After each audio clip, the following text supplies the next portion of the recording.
प्रदान करने के लिए। और मैं बहुत बहुत आभारी हूँ सामने बैठे हुए सभी जितने मेरे मेहमान हैं, मेरे बुज़ुर्ग हैं, युवा हैं, एक मिक्स जनरेशन है जो मुझे यहाँ दिखाई दे रही है।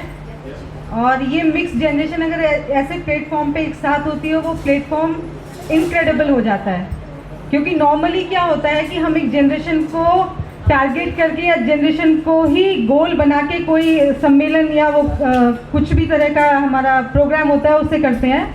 बट यहाँ पर त्रिलोकीनाथ जी ने हमारे जो ये पत्रिका के लिए अवसर पर सबको आमंत्रित किया है, उसमें महिलाएं, बच्चे, बुजुर्ग, हमारी यंग जनरेशन और वो सभी बुजुर्ग मेरे जिन्होंने अपने एक्सपीरियंस हमारे साथ शेयर किए, जो कि वाकई में इससे पहले मैंने ना तो सुने थे और ना ही मैंने कभी पढ़े थे।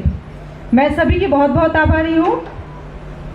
यहाँ पर पहले ही मैंने बता दिया है कि हम लोग पॉलिटिकली कोई बात नहीं करेंगे। हालांकि मैं एक पॉलिटिकल पार्टी से कनेक्टेड हूँ, उसकी एक पदाधिकारी हूँ, बट इट्स प्रिसाइजली मैं नहीं बात करूँगी यहाँ पर किसी भी पॉलिटिकल वे में। और जो भी हमारे पत्रकार अभी राहुल जी ने बातें करी हैं, मैं वाकई में गूज़बम्स आ रहे थे मुझे जब वो बात कर रहे थे, वो जब बातें बता रहे थे, उनको सुन के मुझे लगा कि हमारे बीच में जो बुद्धिजीवी वर्ग है, वो बुद्धिजीवी वर्ग जिस तरह से अपनी बात रखना चाहता है, उस बात को रखने के लिए हमारे पास प्लेटफॉर्म्स बहुत कम हैं।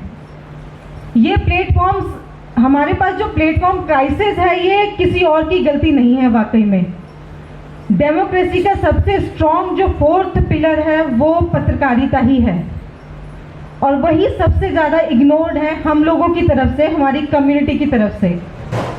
हमारी कम्युनिटी को शायद इस चीज़ की इम्पोर्टेंस नहीं मालूम, इसलिए आज तक हम लोग आगे इस चीज़ को कैरी फॉरवर्ड नहीं कर पाए जिस तरह से हमें करना चाहिए था। एक बार मैंने मूक नायक की असली प्रतिलिपि देख ली थी। वो उससे जब मैं देख रही थी, वो थोड़ी सी इतनी टेयरिंग स्टेज में थी कि उसे देख के मुझे लग रहा था कि जब ये अपनी असली स्टेज में रही होगी और उस वक्त जो पढ़ने वाले लोग होंगे, जो शिक्षित लोग होंगे, उन लोगों ने जब उसे पढ़ा होगा तो आप समझ सकते हैं कि वो आत्मा को झकझोर देने वाली न्यूज़पेपर हुआ था। आज हम लोग के पास मीडिया के रूप में बहुत ही स्ट्रॉन्ग मीडिया है, जिसे हम बोलते हैं social media.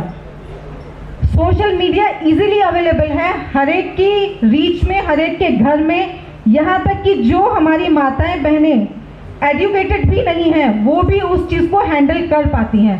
But in what way? वो उसमें यूट्यूब देखती हैं, हमारी यंग जनरेशन उसमें रील्स देखती है। तो जो सोशल मीडिया है वो भी पॉल्यूटेड हो चुका है। अब अपनी बात रखने के लिए हमारे पास जो मीडिया चाहिए, जो जेन्युइन मीडिया चाहिए, उसके लिए बहुत सारे प्रयास हो चुके हैं।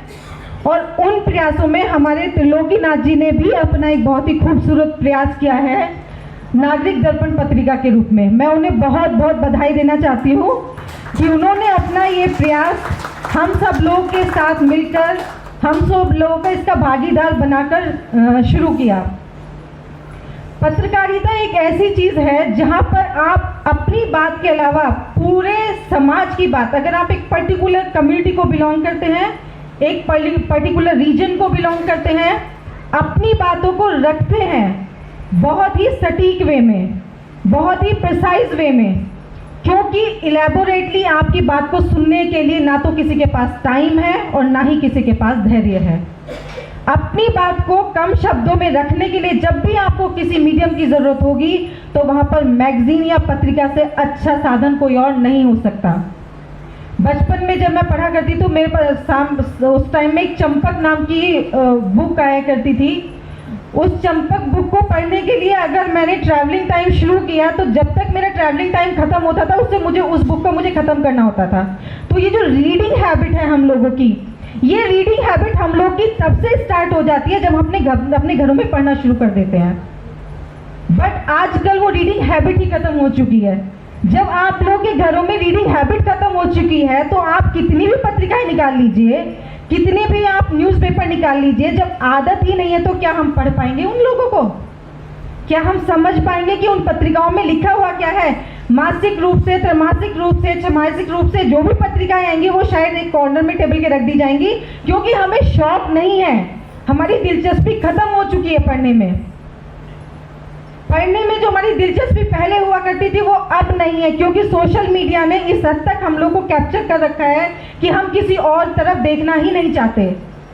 ये प्रयास सफल होना चाहिए त्रिलोकीनाथ जी का, जो उन्होंने कहा है कि वो उस प्रयास में, मैं ये नहीं कहती अभी कि वो स्टार्टिंग है, शुरुआत है इस चीज़ की, कि बहुत अच्छे तरीके से आपके सामने आएगी, क्योंकि उसमें जब एडिशन होंगी चीज़ें, वो वर्ल्ड तो हमारे उसमें बाद में आएगा, बट जो देश के कोने कोने से लोग अपने विचार रखेंगे उसमें, उन विचारों को जानना हमारा कर्तव्य होना चाहिए, क्योंकि अधिकार तो आपको त्रिलोकीनाथ जी ने दे ही दिया पत्रिका बना के। तो वो कर्तव्य जब तक आप लोग नहीं निभाएंगे तब तक हम लोग चाहे कुछ भी कर लें, कितने भी हमारे महापुरुष हैं उनको सुन लें। वही अभी हमारे एक वक्ता जी ने कहा था कि जैसे ही हम लोग डोर से बाहर जाएंगे वो चीज़ वहाँ खत्म हो जाएगी, क्योंकि हॉल के अंदर हमने सुन ली। उसके बाहर तक अगर आपको वो चीज़ लेके जानी है तो आपके अंदर इंटरेस्ट होना चाहिए, और वो इंटरेस्ट तभी डेवलप होगा जब हम लोग को रीडिंग की आदत होगी। मोर और लेस जितने भी हमारे महापुरुष हुए हैं, वीरांगनाएं हुई हैं, सबके बेसिक वैल्यूज, मॉरल वैल्यूज एक से हैं। आप किसी एक को पढ़ लीजिए, आप पूरे जगत को पढ़ लेंगे, क्योंकि वो कहीं पर भी एक दूसरे से डिफर नहीं करते हैं। गौतम बुद्ध से लेके बाबा साहब अम्बेडकर तक जितने भी विचार हैं हमारे, जितने भी हमारी प्रिंसिपल्स हैं, वो सब कहीं ना कहीं एक साथ हैं। जिसको अभी हमारे पत्रकार हैं राजगोपाल जी, राहुल नागपाल जी, सॉरी, उन्होंने बोला कि बुद्ध से लेकर अम्बेडकर तक की जो विचारधारा है वो किस तरह से अपने आप को कनेक्ट कर रही है, किस तरह से अम्बेडकर जी ने जो संविधान लिखा उसमें बुद्ध जी की जो टीचिंग थी उनको लेकर के आए। तो इससे साफ पता चलता है कि सबकी मॉरल वैल्यूज एक सी हैं, और उनको एक को पढ़ लेंगे तो आप सब लोग सब कुछ पढ़ लेंगे। ये पत्रकारिता जो